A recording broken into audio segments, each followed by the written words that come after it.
Bismillahirrahmanirrahim. Assalamualaikum warahmatullahi wabarakatuh. Innal hamdalillah nahmaduhu wa nasta'inuhu wa nastaghfiruh wa na'udzu billahi min syururi anfusina wa min sayyiati a'malina. Man yahdihillahu fala mudilla lahu wa may yudlilhu falan tajida lahu waliyyan mursyida. Wa asyhadu an la ilaha illallah wahdahu la syarika lah. Wa asyhadu anna Muhammadan abduhu wa rasuluhu wa khaliluhu wa habibuhu Muhammad sallallahu alaihi wasallam. Wa rabbi syrah li sadri wa yassir li amri wahlul 'uqdatam min lisani yafqahu qawli. Wa subhanaka la ilma lana illa ma 'allamtana innaka antal alimul hakim. Amma ba'd. Muslimin muslimat yang dimuliakan oleh Allah Subhanahu wa taala. Pada kesempatan kali ini izinkan Al-Fakir berbagi tentang manfaat ruqyah syar'iyyah sebelum mengawali aktivitas kita dalam beribadah kepada Allah Subhanahu wa taala. Kita telah mengetahui bahwasanya pentingnya ruqyah syar'iyyah dalam arti umum itu adalah sebagai pendekatan kita, langkah kita untuk melakukan pendekatan kepada Allah Subhanahu wa taala. Agar apa? Agar semua ibadah kita itu senantiasa dalam bingkai penjagaan serta perlindungan Allah Subhanahu wa taala. Begitu banyak kesehari-harian kita dalam melakukan ibadah, tetapi kita belum mampu dan belum maksimal dalam menjalankan ibadah tersebut. Kita ambil contoh.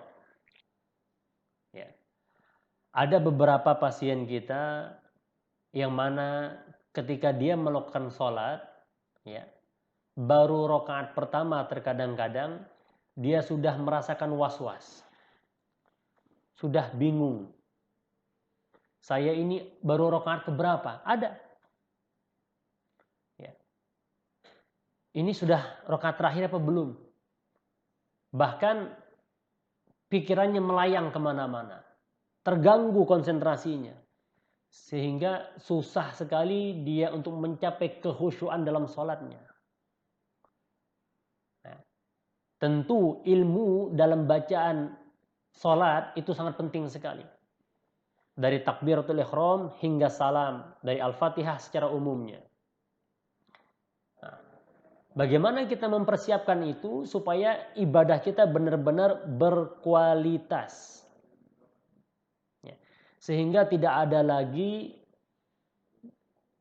ya, gangguan-gangguan, distrak dari manapun itu, sehingga kita mampu menghadirkan kekhusyuan hati kita,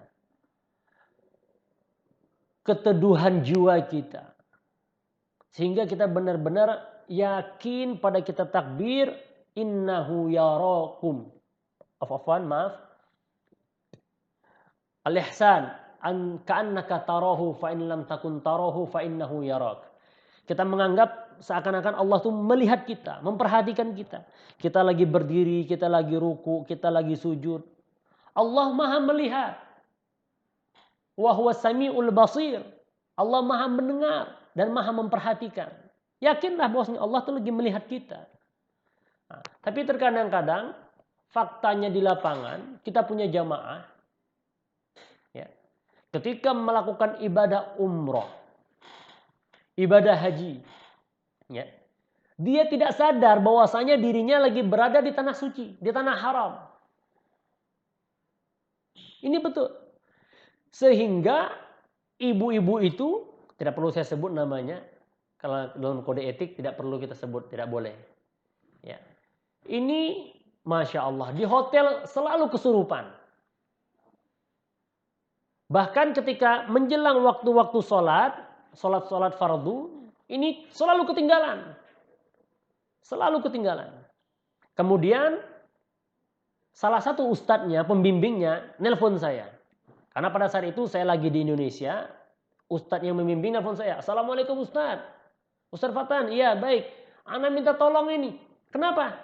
Ini anak punya jamaah ini Ustadz. Masya Allah. Kenapa Ustadz? Kesurupan. Ngoceh aja.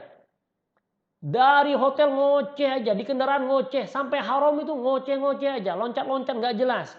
Ini apa yang harus saya lakukan Ustadz? Nah, Masya Allah saya bilang. Sudah gak usah banyak cincong, saya bilang. Hadapkan dia ke Ka'bah. Ya, kemudian antum rukyahkan dia di Ka'bah. Ambil air Zam-Zam, ma'ul barakah saya bilang, air yang penuh keberkahan. Kemudian dirukyahlah air Zam-Zam tersebut. Ya, dirukyahlah air Zam-Zam tersebut, kemudian dikasihlah minum dan diusapkan ke wajahnya, ke wajah ibu tadi. Masya Allah, apa yang terjadi? Seketika langsung ibu tadi tersungkur dan sujud, ya, serta muntah-muntah dahsyat, dia sadar. Apa dia sadar? Ana di depan Ka'bah katanya. Ustaz, ana di depan Ka'bah ini Ustaz ya. Maknanya apa? Selama perjalanan ketika di pesawat itu dia kayak orang linglung. Sehingga tentu gangguan jin yang ada di tubuhnya ini mengganggu proses ibadahnya di tanah suci. Masya Allah, Masya Allah. Dan alhamdulillah saya bilang minta kepada Rabbul Ka'bah. Ya, Tuhannya Ka'bah, Allah Subhanahu wa taala. Antum doakan, antum ruqyah langsung. Bacanya apa? Sederhana saja saya bilang. Cukup Al-Fatihah. Ya. Setelah Al-Fatihah, ya, 5 ayat surat Al-Baqarah yang pertama, 1 sampai 5. Kemudian ayat kursi. Selesai itu Al-Ikhlas, Al-Falaq, An-Nas. Masya Allah, Masya Allah. Itu ibu tadi yang ngoceh-ngoceh nyebutin apa? Nyebutin maaf, suaminya disebutin. Ternyata suaminya ini konon katanya ketika nikah dengan ibu ini menggunakan pelet. Innalillahi wa inna ilaihi rajiun. Jadi suaminya itu disebut-sebutin aja. Masya Allah. Allah tampakkan kesyirikan. Ya. Dosa yang besar di hadapan kita pada saat itu dan kita mengambil ibrohnya. Masya Allah. Di depan Ka'bah. Ada juga case jamaah yang lain. Ya, setiap kali mau ke haram, tiba-tiba pusing. Masya Allah, ini gangguan iblis. Ya, gangguan setan. Kenapa? Sudah berada di tanah suci, mengeluarkan banyak biaya, tenaga. Setiap kali mau sholat, dengar azan, ya, mau sholat jamaah di haram, pusing. Ada aja halangannya. Ini tidak wajar. Nah, makanya kita perlu meruqyah diri kita, membersihkan jiwa raga kita, pikiran kita dari semua gangguan-gangguan yang hingga itu dapat mengganggu optimalisasi kita dalam melaksanakan ibadah. Masya Allah, Masya Allah. Sehingga ibadah yang kita lakukan, mobil khusus yaitu haji ataupun umrah, ya, mendapat gelar yang makbulah, umratan makbulah, atau haji mabrur. Allahumma amin ya rabbal alamin. Jamaah yang dimuliakan oleh Allah Subhanahu wa taala. Tentu bagi mereka yang memiliki gangguan di saat mereka telah menjalani ataupun melakukan proses ruqyah syar'iyyah akan merasakan manfaatnya yang luar biasa. Ya. Bahkan ada beberapa pasien mendatangi kita, Masya Allah Ustadz, ana setelah diruqyah ini merasakan dalam ibadah itu ringan sekali. Dengar azan tuh enteng ke masjid. Sebelumnya malas banget. Ogah-ogahan. Karena apa? Nah, karena mungkin pada saat itu jiwanya, hatinya masih kotor. Di saat panggilan Allah, seruan Allah, azan berkumandang, dia lempeng-lempeng saja. Hatinya belum tergerak. Belum benar-benar untuk menerima hidayah itu. Cahaya itu. Sehingga dia merasa slow-slow aja, kira-kira begitu. Tapi di saat dia sudah ruqyah, kemudian dia melakukan terapi di rumahnya, melakukan amalan-amalan yang telah kita sarankan. Masya Allah, tabarakallah. Berubah. Berubah. Yang sebelumnya dia kasar, yang sebelumnya dia keras, yang sebelumnya dia suka marah-marah sama pasangannya, sama anaknya. Lembut, dia sabar. Sabar, Neng. Sabar, Bang. Ya udah. Tenang hidupnya. Ya, tenang. Dan ini sesuai dengan firman Allah Subhanahu wa taala. Man 'amila shaliha, barang siapa berbuat amal soleh, min dzakarin aw unsa, laki-laki ataupun perempuan, wa huwa mu'min, dan dia benar-benar beriman kepadaku, memohon perlindungan kepadaku, memohon petunjuk dan hidayah kepadaku. Apa kata Allah? Falanuhyiyannahu hayatan thayyibah, maka akan kami anugerahkan kepada dirinya kehidupan yang penuh dengan keberkahan, penuh dengan kedamaian, penuh dengan ketenangan. Masya Allah, tabarakallah. Jamaah yang dimuliakan oleh Allah Subhanahu wa taala.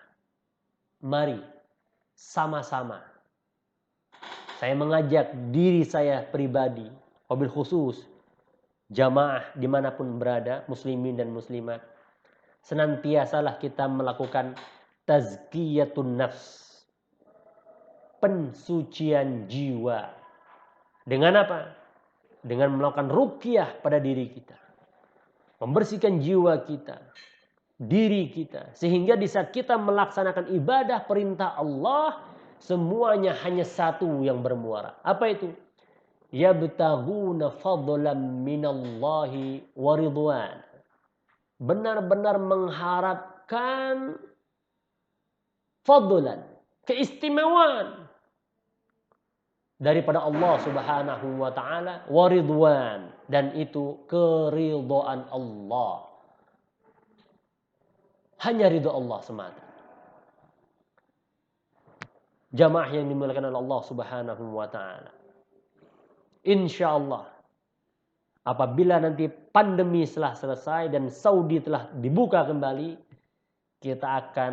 kami dari PT Talbiyah Bina Saksama akan mengadakan yang namanya sebelum keberangkatan ataupun pada masa manasik akan kita lakukan, yaitu tazkiyatun nafs ataupun ar-ruqyah syar'iyyah, sehingga kita benar-benar menyerahkan jiwa raga kita dan seluruh amal ibadah kita hanya mengharap ridha Allah Subhanahu wa taala. Aqulu qouli hadza astaghfirullah li wa lakum. Assalamualaikum warahmatullahi wabarakatuh.